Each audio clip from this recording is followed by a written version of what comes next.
Starting your own practice is hard for many chiropractors. It's riddled with both struggles and successes.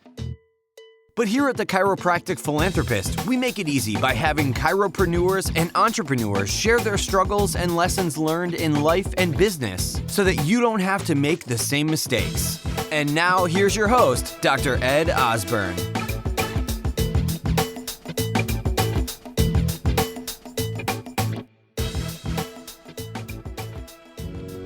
ChiroThin is more than just weight loss. It fits perfectly into the chiropractic paradigm of health. If you are wanting your patients to experience maximum benefits of chiropractic, longer stabilization, and a reduction in their physical, chemical, and emotional stress, weight loss and ChiroThin is what you are looking for.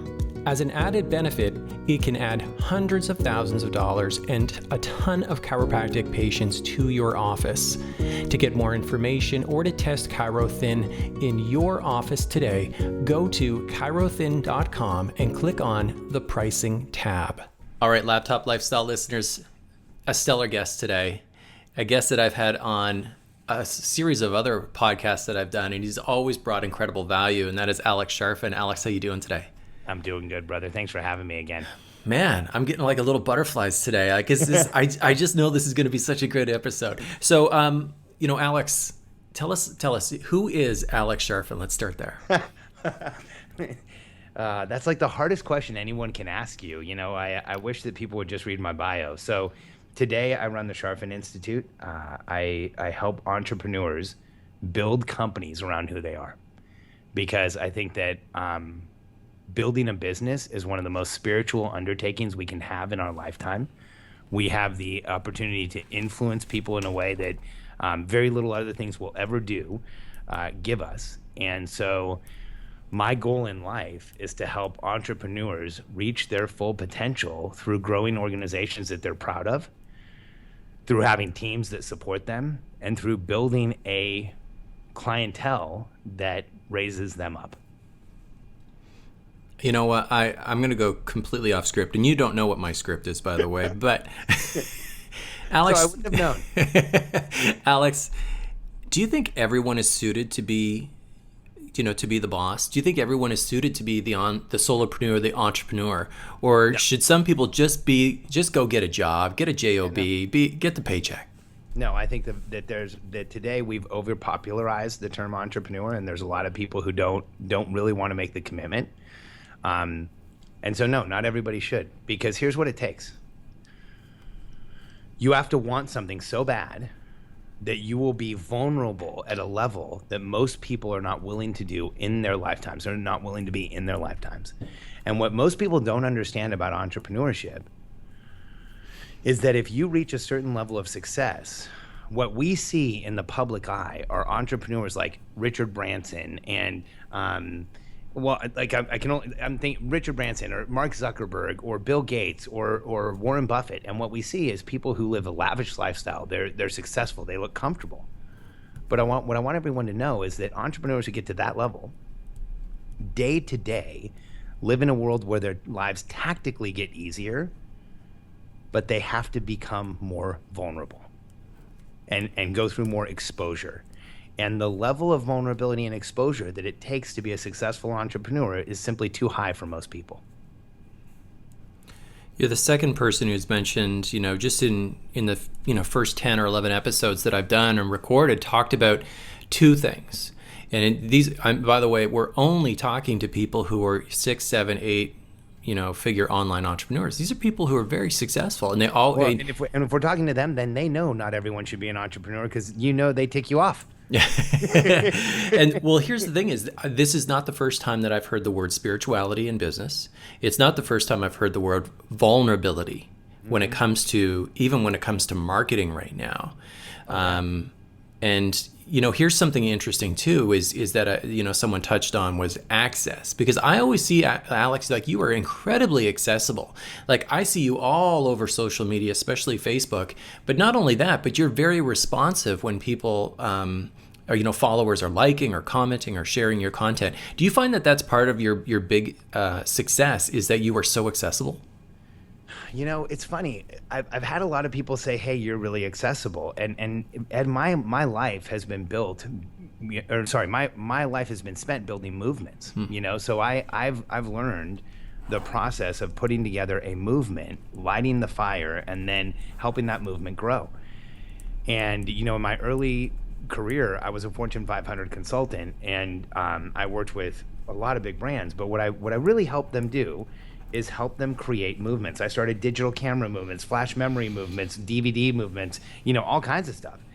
And then in 2007, Katie and I started our, you know, the CDP movement. The one that we did was 50,000 real estate agents that solved the foreclosure crisis in the U.S. And so for me, it's how do I create that spark that gets a movement going?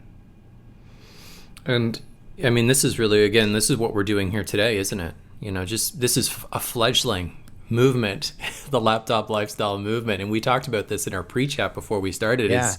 I mean, we're really speaking to people like that are me, like this is me a year, 2 years ago, who are just trying to figure this stuff out, man. Yeah. And it's great having people like yourself come on the podcast who have done it, who have created the movements.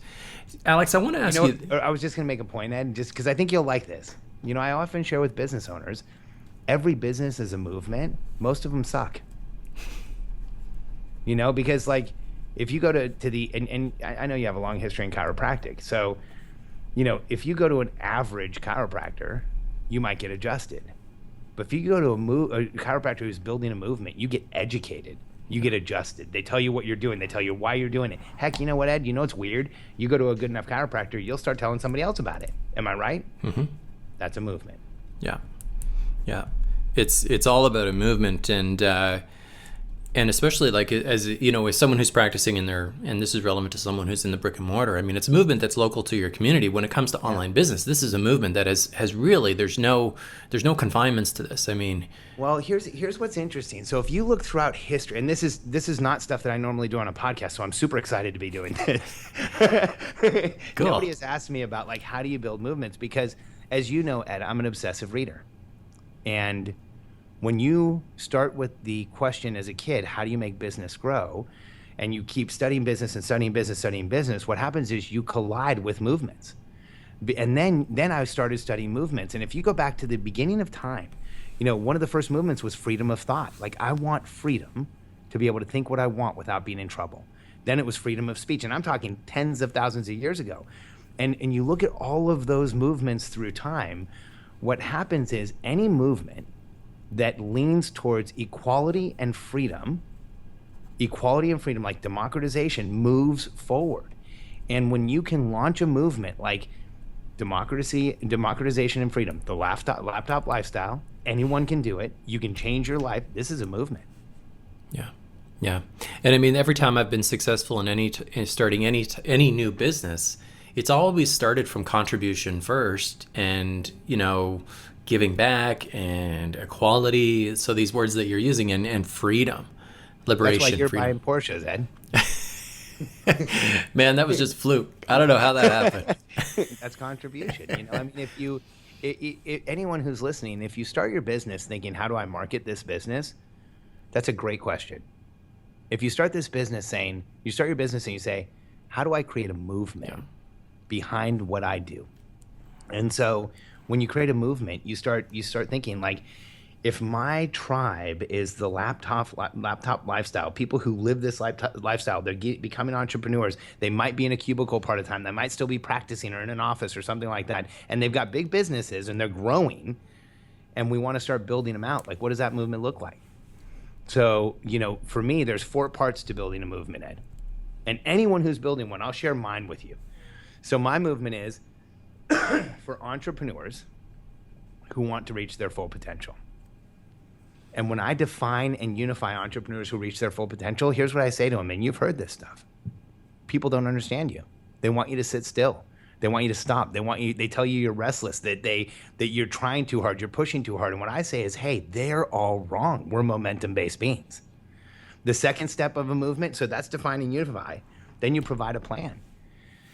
And our plan for a movement is that every entrepreneur should scale a company as large as they can, and it does 4 things. You lower pressure and noise, you increase protection and support, your strengths and abilities show, and you make your greatest contribution. And then when you build this movement and it starts, you define and unify, you provide a plan. I have a lot of people in my movement that are doing that. Then in order to lead the revolution, you have to advocate for it and defend against it. So I go out and I advocate for entrepreneurs, and you've heard this, Ed, and you go out and you type Alex Sharfen and entrepreneur online, you'll see hundreds of articles where I defend, advocate for, talk about how much entrepreneurs can contribute to the world. And then when that's the advocating, and then you have to defend and say, hey, entrepreneurs are under attack.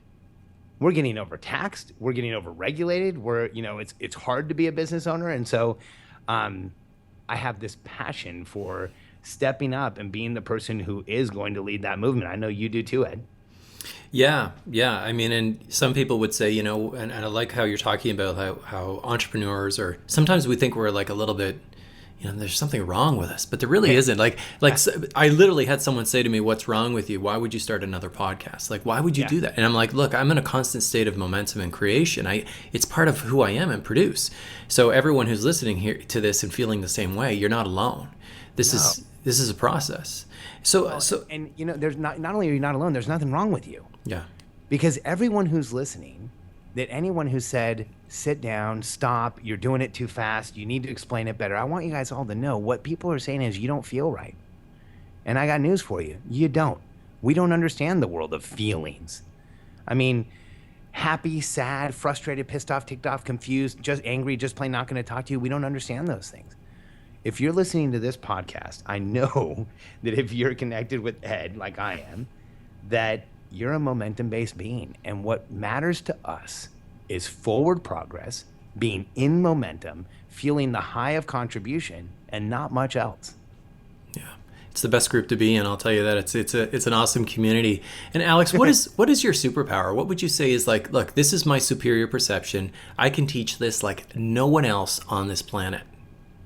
I can very quickly identify the stage of life that an entrepreneur is in and the next places where they can get leverage. And then I've written content that helps entrepreneurs do the same. I can attest to that, by the way. I can attest to that at a phone call. It was like, oh, yeah, that is where I should be going. Oh, wait, no, don't do that. Do this. So, yeah, no, I totally get that. What's your kryptonite? What would you say is like, what is the weakness right now for you that's like, look, if I can dial this in, I'm going to take it to the next level? Like what's going on in my life that's a kryptonite? Well, we know that both life and business are related, so it could be either, yeah. You know where I struggle, Ed, is in people who think in constraint. So I think, I've trained, so I had a hard time starting this. So when I was younger, like most entrepreneurs, the only thing I could ever see was everything that was possible. And what I used to focus on was everything that was possible. And as a result, I was successful occasionally and not successful a lot. And so today, I've changed my thinking. I look at everything that was possible. Then I look at what can we do? And then I start planning around how to create a strategy. And what's hard for me is when people can't allow themselves to think about what's possible. That's my kryptonite. And so I surround myself with people who now know how to open their minds to possibility. And when people don't, I don't know, Ed, when I run into someone who doesn't have the imagination to see a better future, when I'm working with someone who can't get out of like the present moment to see a better solution, like that, I'm always shocked and I feel all like awkward and I don't know what to do. Interesting. And I mean, like we talked about too, like this, I'm going to just circle back on this building a movement. Mm-hmm. And you gave us some really key strategies and points on like, look, this is the necessity. Like you making the example of the analogy between, going in and seeing a chiropractor, they just work with you or, quote unquote, treat you and then you leave, versus giving versus giving them and actually educating someone, giving them an experience. Yep. What would you say to the aspiring entrepreneur right now, and they're trying to figure this stuff out? How do they start a movement? What's the number one thing? So the first thing is to decide what your movement is. And I think that's what gets people caught up. Because here's what often people come to me is they say, Alex, I'm going to call on, and I'm just going to use the example because you're a chiropractor. They say, Alex, I'm going to call on chiropractors. I say, great, which ones? They go, what do you mean? Well, I don't know. There's like 75,000 chiropractors in the US. Which ones are you going to call on? You can't just call on chiropractors. So does everybody else. So what are you going to call on? And so in every market, there is the crowd and then there's your tribe. And the first part of defining a movement is, who is your tribe?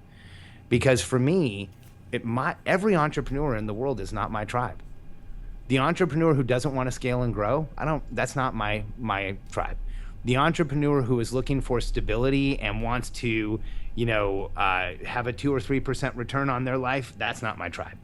The entrepreneur who, who's looking for slow growth and systems that somebody made for them and wants to install somebody else's business in theirs, that I don't even know how to do that. But my tribe of entrepreneurs is those who, they know they're different than everyone else. They know they're driven more than everyone else. They've dealt with it their entire lives. When I say stuff like, how often does somebody tell you you're going too fast? They laugh because it's all the time. So for me, there's the crowd of business owners. Then there's my tribe of entrepreneurs who want to change the world.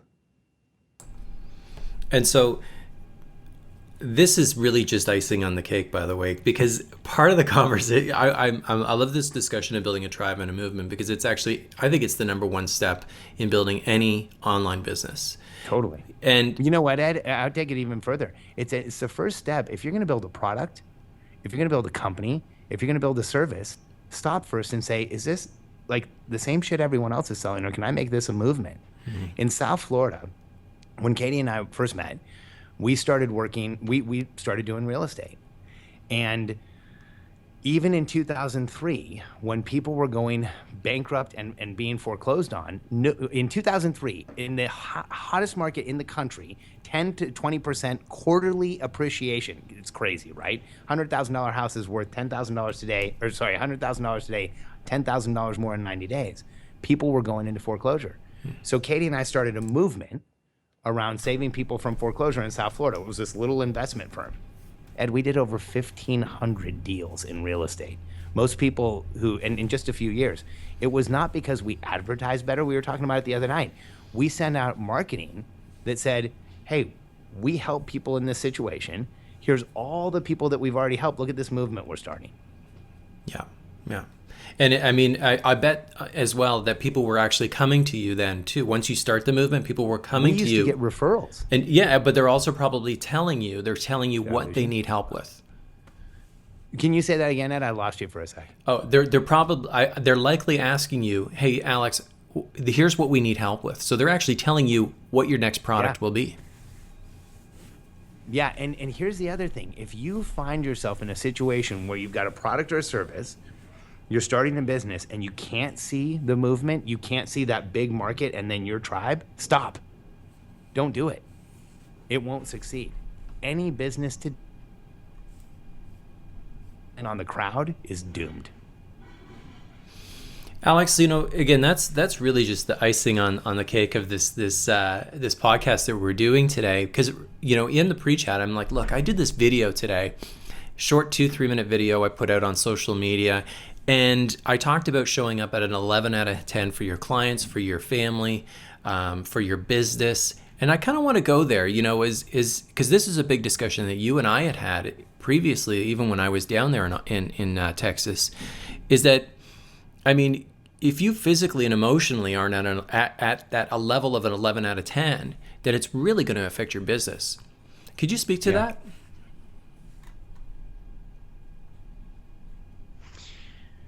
Yeah, I mean, I think one of the biggest challenges for entrepreneurs is that we limit. I have this phrase that I use with people like us. Any present constraint creates a future limitation. Anything that you're doing today, anything you have in your mind today, anything you have in your world today, that limitation. Some of them are good. I have habits that I follow when I'm eating. Those are constraints, and they create the limitation that I probably won't have a heart attack. I have a budget that's a constraint. It creates a limitation that I won't end up bankrupt again. But if you have the constraint, I'm not good with people, or I don't know if I can manage this, or I don't know, any of that is going to just stop you and hold you in place. And so for me, getting past that constraint and understanding that, opening your mind, seeing how you can move forward, looking at the bigger picture, that's how we really move forward. And then on a daily basis, relentlessly lowering the pressure and the noise in your life. Because entrepreneurs experience more than most. And we struggle. We have a hard time. We overcommit. We look at like how much can we really, put out there, and then we do even more. And if you relentlessly lower the pressure, lower the noise, and in exchange ask for protection and support, what ends up happening is we can actually be there and show up. So I talk to entrepreneurs. I ask, if you're not treating your body like a professional athlete does, then why not? Because you have the earning potential and the influence potential of and the affluence potential of any professional athlete. And if you're not programming your day and looking at what you're doing and reducing the pressure and the noise in your life, you will not reach your full potential. And so for me, when I work with entrepreneurs, it's about how do we get you into full momentum? That means physiologically, mentally, in your business, in your life, and in your marriage. And when we get everything firing in the right direction, things change. And Ed, you know this from working with me. You don't have to sit down and make the exhaustive list of everywhere you're screwed up. We very quickly identify how you move forward, and it changes everything. Yeah, I mean, like the first time that I sat down, like one-on-one with you or one-on group with you, was really like, I'm like, hey man, I'm here for a business session, and it was about the business of getting my shit together, like getting my physical and emotional stuff together so that I could show up in my business at a different level. And that's exactly what happened, right? When I came back, things just blew up. What's funny is, Ed, a lot of people come to Enlightened Leadership, and at like the first break, I think Alan Belcher, who was in the class, you met Alan, actually we did an interview together. Alan at the first break goes, hey, when does the business stuff start? And then at the end of the first day, he's like, I guess that stuff was all business, huh? Yeah, exactly. Yeah, exactly. And so let's step back again, and let's ask you something that's a little. This is a tricky question for some people, because some entrepreneurs, when they come on the show, and I'm just going to ask you to be transparent about this, like they don't want to step on anyone's toes, but we got to be real here, Alex. What is it that is the critical misunderstanding that new aspiring online entrepreneurs often have that drives you absolutely bonkers like crazy?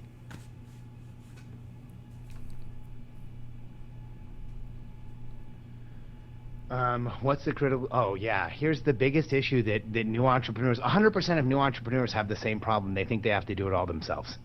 And almost immediately we adopt the opinion that if it's going to be done right, I have to do it. And then what most entrepreneurs do, and this is every beginning entrepreneur, so don't feel bad if you're doing this. I've worked with people who have become billionaires but did this at the beginning, is that we immediately start putting up the guardrails around what we are going to own. And entrepreneurs tell me the dumbest shit, like, Alex, I'm the only person who can do my bookkeeping. Or, Alex, you don't understand. If I don't continue to do this, then it just won't happen anymore. If I'm not there at the end of the day, nobody works. Or if I don't, and I always think the more you put those constraints in place as an entrepreneur, we don't realize how diabolically and dynamically we are shutting down our growth. Because, the first thought, when our first thought is, I'm going to do this all myself, you're right. But when our first thought, if you can shift that to, I'm going to do this as long as I have to. I'm going to find someone to do the crap I don't like. I'm going to start working as hard as I can so that I have leverage in this business. I build the team. I'm transparent with them. I share with them. And they build our greatest contribution. I think that the silly thing that's going on today, and Ed, I get a little bit emotional about this, is that there's this whole, I don't know, it's like this new generation of coaches who have never built real businesses, but unfortunately have built some wealth. And they've gotten lucky. They've done something online a few times. They've done the same thing right a few times. They've sold a book. They've sold a program, something. And now they're telling people you can have it all and you don't need a team. You can be a boutique business, outsource. You can outsource everything. You can work out of your garage. And Ed, the likelihood of you building a long-term stable business that grows over time and feeds you and your family and gives you the wealth and affluence you want by yourself is zero. It's not sustainable at all. It doesn't even work. No. Not if you want to respect. It's like the world. What was that? Not if you want to respect your boss, which is you. Or respect your body, your physical health. Yeah. Yeah. And so that's the thing that gets me riled up, because I think that, one, we have a tendency to think, I want to do this by myself anyway. Like, I like to isolate. Look, this is my office. It's empty and gray. I like to be alone. But exactly. But the thing that so many entrepreneurs have been pushed in this direction and helped along with this decision-making process where they say, I got it. And man, 29 million entrepreneurs in the United States, 26 million of them are independent. To me, that is the most exposed you can be in our situation. Yeah. And I mean, this is an invaluable lesson, and I hope that the listeners, the Laptop Lifestyle listeners, are really soaking this in, because it is the last lesson that I learned in entrepreneurial business, and I wish it was actually the first lesson that I had learned. Yeah. Having a team, having people around me, versus trying to go back and actually release control of those things so that you can actually grow and expand in your business. This is an ongoing lesson for me currently. And I still think you need to take a lot of credit for getting this up, for getting the laptop lifestyle up, your other one up, the business that you've created.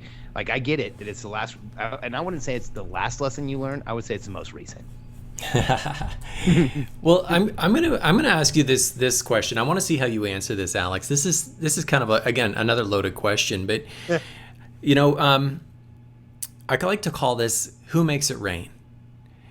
Okay, so who makes it rain, Alex? So you're in this room, and like the Genius Network. Okay, you're in this room, right? I mean, incredibly successful online entrepreneurs. You got people who you got one person in the room who they have the most leads. They get the most contacts and leads out of anyone else in the room. You get the other person in the room who can make the most sales. He can sell to anyone. And you have another person in the room, and they have the best systems, the best automation. Which of those three people can make it rain? Which is the one who has the business windfall? The one who manages all three. I think that what's interesting is that we look at those as business building skill sets, and they can be. But today, I hire all that out. And I'm on TV, and I'm on camera a lot, and you see me on Facebook, and that's what I do to do those things. But the fact is that if as the entrepreneur, your plan is to be the number one lead generator or number one salesperson for your company, then you better generate a tremendous amount of leverage. And Ed, there was a point where with this company, we were doing broadcasts with 20,000 people on them. We're not doing that right now, but when we had Bank of America and the U.S. Treasury, it was 20,000 people. Wow. At a time, 20,000 people, and we're getting like a 2 or 3% conversion rate to a $500 product. Do the math. And it was a good day, and what I can tell you is that I didn't do that. I didn't make that happen. We had a team of 25 people that made that happen. And what I did on that day was walked into our studio, sat down in a chair, did a 1.5-hour broadcast, and we produced incredible results. And so I think that the person who can make it rain the most is the one who knows how to manage and plan and create an outcome. Support that team that you build around you. Absolutely. Yeah, I like this discussion today, talking about, creating that movement, building a movement, how that's, really the number one step in building any sort of online business or even a brick and mortar, like you mentioned, your superpower. It's definitely unique. Which is, talking and coming back, it always seems to come back when we talk about reducing pressure and noise, because it's so easy to get distracted, so easy to feel the pressure and the noise when you're doing this business, in this business of, especially with the online world, there's distraction everywhere. So incredible value bombs that you've dropped here today. And Alex, just before I kind of wrap things up, and I'm going to give you one final question before I do, I want you to actually let our listeners know who want to reach out, they want to follow you, especially I'm going to really encourage them to reach out to you and follow you on Facebook. I mean, you have incredible value that you drop in just those videos alone and the audios that you put out there. But where else can they reach you? Where can they connect? So if you go to Facebook and you go to Entrepreneurial Personality Type, or you can just follow the URL WeAreEPT, so WeAreEPT.com. It will take you to our Facebook group, and it's a free group. We got a few thousand people in it, and I put a video in there once or twice a day, and they get a lot of comments and a lot of views. And the other place you can go is we set up a custom link for this podcast. So you can go to CHARFEN.com, my last name, /laptop lifestyle. And we have, we're going to provide you with a downloadable copy of our book, The Entrepreneurial Personality Type. And if you're in any kind of online business, download it. We actually had a designer create a PDF that looks like a Kindle. So when you flip through it, it's incredibly easy to read, and we spent a lot of time on it. So if you do any kind of download, you should take a look at it. I get compliments on the download all the time. Beautiful. So Laptop Lifestyle listeners, head over to the laptoplifestylepodcast.com. We'll have a webpage dedicated to our discussion and featured on our discussion with Alex Sharfen today. We'll make sure we have the clickable links for that download. And for any of the resources that he's provided today, if you're on your mobiles, like 60% of the people are, maybe 70%, expand your show notes and you'll actually find those clickable links. You can connect with Alex right now, even through Facebook. Alex, final question for you. Okay, this is another big one for you. I mean, do you feel like you have actually reached the paramount of your success? Oh, no, I hope not. Oh gosh, no. You know, Ed, I was thinking about this just a couple of days ago. It's weird that you asked this. You know, I've done a ton of reading trying to figure out life. And I feel like in a lot of ways I was a kid who was born without an operating system, and I had to load it in. And I remember throughout my life people saying things like, hey, it's the journey, not the destination. And I used to think that was such bullshit, because all I wanted to do was get to the destination. But then over time, I realized that every time I approached a outcome, a goal, a finish line, I realized as I approached it, whatever I had been trying to achieve lost value. It didn't matter anymore. And so I've realized now that destinations are crucial, and having that outcome, that target, is important, but it really is about the journey. Because for the entrepreneur, there is no finish line. Yeah.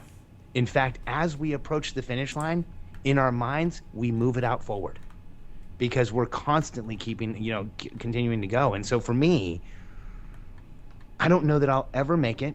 I don't know that I'll ever have that feeling, because, my goal is that every entrepreneur anywhere is recognized for their strengths, and we stop evaluating people like us based on deficit and issues. And I think that that's my lifetime and several other lifetimes. And so, I think what happens, Ed, you get to a place where your goals are so big, you can never make it, and that's what keeps you going. Yeah. And I think this is a perfect way to kind of wrap up the podcast today. It's in that thought for all the listeners and those aspiring entrepreneurs, is that it is not about really the destination. I mean, I used to preach this in my practice, my health practice, all the time. Like, health is not a destination. Like, you don't get there and you're like done. I'm done. Yeah. No, this is something you have to maintain and you constantly work at. And I think it's probably likely, and I'm sure you would agree, it's the same with every dimension in your life, whether it be your relationships with your spouse, to your kids. I mean, we're always working on them. I want to thank you. Yeah, I want to thank you so much, Alex, for being on the Laptop Lifestyle podcast today and giving us your valuable time and giving back. Thank you so much. Yeah, Ed, it's a pleasure to be here. It's a pleasure to have you as a client, have you come down and spend time with us. I believe in what you're doing, and I think that you're a voice out there for entrepreneurs that is relatable, raw, real, and that's exactly what we need right now, brother. So you've heard the struggles, you've heard the successes, and this episode is done. But there's still so much more to come and so much more to learn. Head on over to thechiropracticphilanthropist.com and sign up for our newsletter, where you'll receive free practice building tips and strategies, including how to market your practice with your very own podcast and so much more. Thanks for listening, and we'll see you next time on The Chiropractic Philanthropist.